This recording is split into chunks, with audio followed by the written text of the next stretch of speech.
종교인과세 개정안을 보완해야 한다는 국무총리의 발언에 보수교계가 즉각 반발하고 나섰습니다. 예장 통합소속 목회자들이 명성교회의 세습 철회와 통합총회의 공정재판을 촉구하는 기도회를 열었습니다. 해마다 늘고 있는 베이비박스의 아기들, 해결 방안은 없는지 살펴봤습니다. 총신대 사유화 논란이 계속되고 있는 가운데 예장 합동총회가 비상사태를 선포하고 학교의 정상화를 촉구했습니다. 안녕하십니까. 구티비 뉴스입니다. 종교인과세가 국민의 눈높이에 미흡하단 이낙연 국무총리의 발언에 한국교회 연합단체들이 반발하고 나섰습니다. 이들은 총리의 진정성 있는 사과와 재발 방지를 촉구했습니다.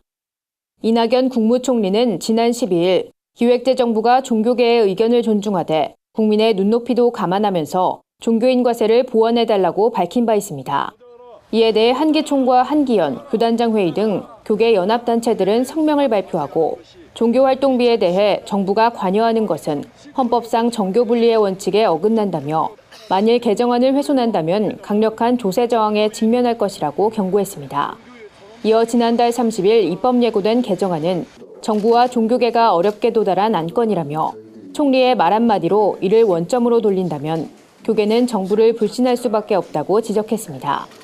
한편 교계는 오는 12월 31일까지를 종교 자유수호와 종교탄압 저지를 위한 비상기도주간으로 선포하고 종교의 자유와 교회 수호를 위해 일사각오의 결단을 불사할 것이라고 밝혔습니다.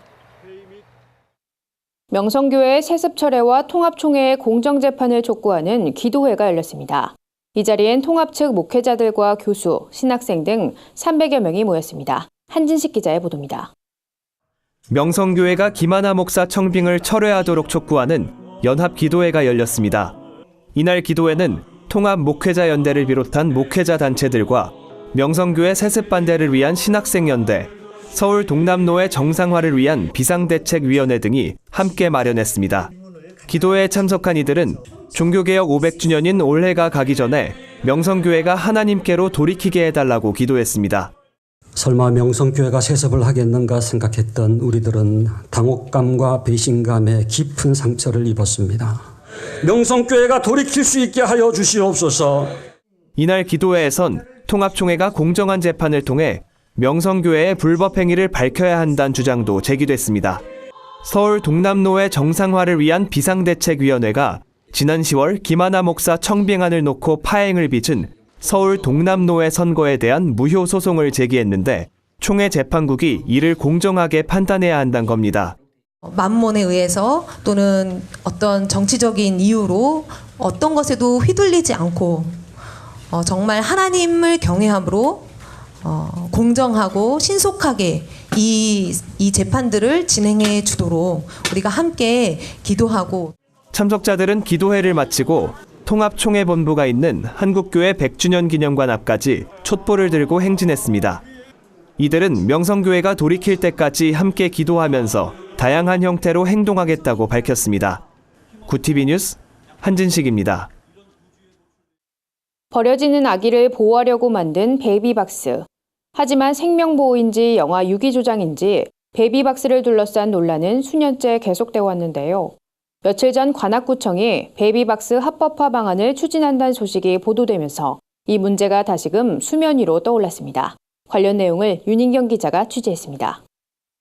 얼마 전 일부 언론사를 통해 보도된 관악구청의 베이비박스 합법화 추진 계획.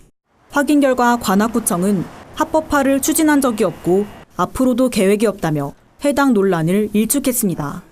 하지만 베이비박스를 운영하는 주사랑 공동체교회는 합법화를 간절히 바라고 있는 상황입니다. 특히 출생신고를 의무화한 입양특례법이 도입된 이후 베이비박스에 들어오는 아기들이 10배 이상 급증해 교회의 고민은 깊어졌습니다. 지금 낙태가 굉장히 심각해졌지요. 그리고 이것 때문에 불법 인터넷 입양, 인신매매 이런 것들이 지금 성행했단 말이에요. 베이비박스까지 들어온 아이들은 그래도 보호를 받았잖아요. 그런데 들어오지 못한 아이들은 생사가 묘한 아이들이 많습니다. 주사랑 공동체 교회에 따르면 베이비박스를 찾는 이들은 사회적 편견과 경제적 어려움으로 출생신고를 하지 못하는 상황입니다. 공중화장실에서 출산을 하고 탯줄도 미처 자르지 못한 채 몰래 베이비박스로 달려오는 겁니다. 이에 교회는 지난해부터 비밀 출산에 관한 법 제정 운동을 펼치며 임산부의 안전한 출산과 아기의 생명권을 위한 목소리를 높이고 있습니다. 비밀 출산제는 임산부가 개인정보나 신분을 밝히지 않고도 안전하게 출산하고 출생신고를 할 수 있도록 정부가 전적으로 지원해야 한다는 내용을 담고 있습니다. 이 경우 아기는 단독 호적에 오르게 되며 실질적인 출생 관련 정보는 오직 아기와 부모, 당사자에게만 공개됩니다. 이 법이 만들어지면 기존에 있던 입양특례법의 부작용이 불식이 될 수가 있습니다. 태아의 생명을 안전하게 보호할 수 있고 또 유기 사전에 막을 수가 있고 미혼모가 안전하게 아이를 키우고 보호받는 그런 나라가 되는 거죠. 교회 담벼락에 구멍을 뚫어 만든 조그만 박스 하나. 벌써 1292명의 아기들이 이 베이비박스를 거쳐갔습니다. 이종락 목사는 버려지는 아기와 그 부모들이 어떤 사정을 가졌든 대한민국 국민으로서 행복한 삶을 살 수 있도록 하는 것이 바로 국가의 역할이라며 베이비박스가 최선의 선택이 아닌 가장 마지막 선택지가 될 수 있도록 정부가 나서주길 간절히 바란다고 말했습니다. 구TV 뉴스 윤인경입니다. 예장 합동총회가 총신대학교 비상사태를 선포하고 금식 기도회를 열었습니다. 학교 사유화 논란으로 내용을 겪고 있는 총신대학교를 위해 소속 교단과 신학생, 전국의 교회들이 모여 총신대 정상화를 위해 뜻을 모았습니다. 총신대 재단이사회는 현재 김영우 총장을 중심으로 학교를 사유화한다는 비판과 함께 비공개로 정관을 개정했다는 의혹을 받고 있습니다. 특히 김 총장은 배임 증제 혐의로 불구속 기소 상태에 있어 총회와 신학생들이 사퇴를 요구하고 있습니다. 사태의 심각성을 인지한 합동총회는 2박 3일간의 금식 기도회를 통해 어려운 난관을 극복해 나가고자 하는 의지를 내비쳤습니다. 첫날 개회 예배 메시지를 전한 권순웅 목사는 총신의 비상사태는 하나님 앞에 받은 징계라며 우리가 해야 할 단 한 가지는 간절한 기도밖에 없다고 강조했습니다. 총회 임원회는 장기화되고 있는 총신대 사태를 극복하기 위해 앞으로도 법적 조치와 더불어 기도회와 보고회를 통해 총회의 힘을 결집해 나갈 것이라고 밝혔습니다. 오늘의 해외 주요 뉴스를 최인옥 기자가 전해드립니다. 구TV 월드와이드입니다. 성탄절이 대부분 사람들에게는 설렘과 기쁨의 날이지만 그렇지 않은 사람도 있습니다. 미국에서는 10여 년 전부터 견디기 힘든 아픔으로 괴로워하는 사람들을 위한 블루 크리스마스 예배가 열리고 있습니다. 이 예배는 사별이나 이혼 등으로 힘들어하는 사람들을 위로하기 위해 시작됐습니다. 13년째 블루 크리스마스 예배를 드리는 미시간주의 믿음 루터 교회는 슬픔을 가진 사람들은 사랑하는 사람이 앉았던 의자에 앉거나 연말 선물을 더는 준비할 필요가 없어졌다고 느낄 때 가장 많은 공허함을 느낀다며 함께 드리는 예배를 통해 그 괴로움이 사라지길 바란다고 전했습니다. 일본에서 아동 유기를 방지하기 위한 비밀 출산 제도가 논의되고 있습니다. 일본 구마모토시의 GK 병원은 희망하지 않은 임신으로 어려움을 겪는 여성을 위해 비밀 출산 제도 도입을 요청할 계획이라고 밝혔습니다. 비밀 출산은 임신 사실을 알리고 싶지 않은 산모가 익명으로 아이를 출산한 뒤 아이가 일정 연령이 되면 모친의 신원을 알리는 방법으로 독일에선 이미 3년 전에 도입된 제도입니다. GK병원은 구마모토시의 비밀 출산 제도 도입의 필요성을 전달했고 내년부터 시와 함께 논의를 이어갈 계획입니다. 병원은 비밀 출산 제도가 도입되면 임산부의 위험한 출산을 막으면서 동시에 아이의 권리를 지켜주는 효과가 있을 것으로 기대하고 있습니다. 영국의 한 교사가 한 번의 말실수로 해고당하는 일이 벌어졌습니다. 잉글랜드 중남부 옥스퍼드셔 주의 한 중학교 교사인 조슈아 서트클리프가 트랜스젠더인 제자의 과제물을 칭찬하면서 소녀란 단어를 사용한 것이 문제가 됐습니다. 이 학생은 생물학적 성은 여성이지만 남성으로 대해달라며 학교에 요구해온 것으로 알려졌습니다. 목회자이기도 한 서트클리프 교사는 의도적으로 한 말이 결코 아니라고 해명했습니다. 그러나 학교 측은 수업 시간엔 학생의 이름만 부르는 것이 원칙이라며 서트클리프 교사를 해고했습니다. 또한 학생의 평등권을 침해했다며 고소했습니다. 이에 조슈아 서트클리프는 종교의 자유를 침해한 학교를 두고 법적 절차를 진행할 계획이라고 전했습니다. 한 왕따 소년의 동영상이 미국에서 잔잔한 반향을 일으키고 있습니다.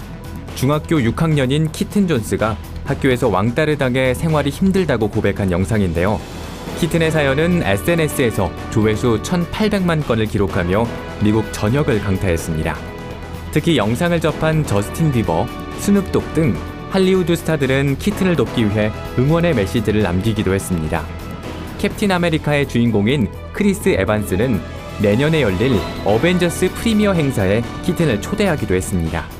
여기에 미국 교계 지도자들도 격려의 메시지를 보내며 힘을 보탰습니다. 학교 측은 영상을 보기 전까지 사태의 심각성을 몰랐다며 해당 사건에 대해 철저히 조사하겠다고 밝혔습니다. 2017년 한 해 동안 전 세계 기독교인들이 가장 많이 읽은 성경 구절은 무엇일까요? 성경 어플리케이션 유버전 바이블이 연말을 맞아 한 해 동안 가장 많이 공유되고 읽힌 성경 구절을 공개했습니다.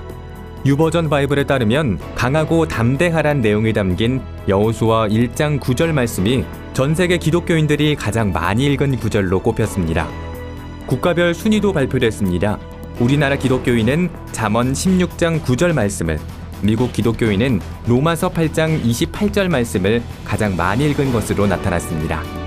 구티비 뉴스 최현옥입니다. 주요 단신입니다. 성탄절 당일 오후 3시 광화문 광장에서 고난받는 이들과 함께하는 성탄절 연합 예배가 열립니다. 이번 예배는 그의 기억해야 할 사람들과 함께 성탄의 참뜻을 되새기기 위해 마련됐습니다. 오랜 한반도 분단으로 고통받고 있는 사람들을 초청해 예배를 드릴 계획입니다. 주빌리 통일 구국기도회가 오는 28일 사랑의 교회에서 통일 콘서트를 엽니다. 주빌리 통일 구국기도회는 매년 동역자들을 초청해 통일 콘서트를 개최하고 있습니다. 오랜 회개를 통한 평화를 주제로 콘서트를 개최하며 주빌리 상임위원장 한인권 장로가 메시지를 전할 계획입니다. 한국선교사자녀교육개발원이 선교사 자녀들을 위한 영성훈련 수련회 MK 리더십 스쿨을 오는 26일부터 30일까지 장로회 신학대학교에서 진행합니다. 이번 수련회에선 지구촌교회 진재영 목사, 높은뜬 연합선교회 김동호 목사, 장신대 임성빈 총장 등이 강사로 나서 리더십과 세계관, 국제관계와 통일외교 등을 주제로 강의합니다. 국내 교회 찬양대 지휘자와 반주자들의 발전을 위한 교회 합창 워크숍 서칭 페스티벌이 내년 1월 11일부터 3일간 영락교회에서 열립니다. 30회를 맞는 이번 워크숍은 한국교회 음악의 올바른 방향성을 제시하기 위해 마련됐으며 지휘과정, 반주과정 등 다양한 강의가 진행됩니다. 이상으로 뉴스를 마칩니다. 구티비 뉴스는 인터넷 신문, 데일리 굿뉴스를 통해서도 보실 수 있습니다. 시청해주신 여러분 고맙습니다.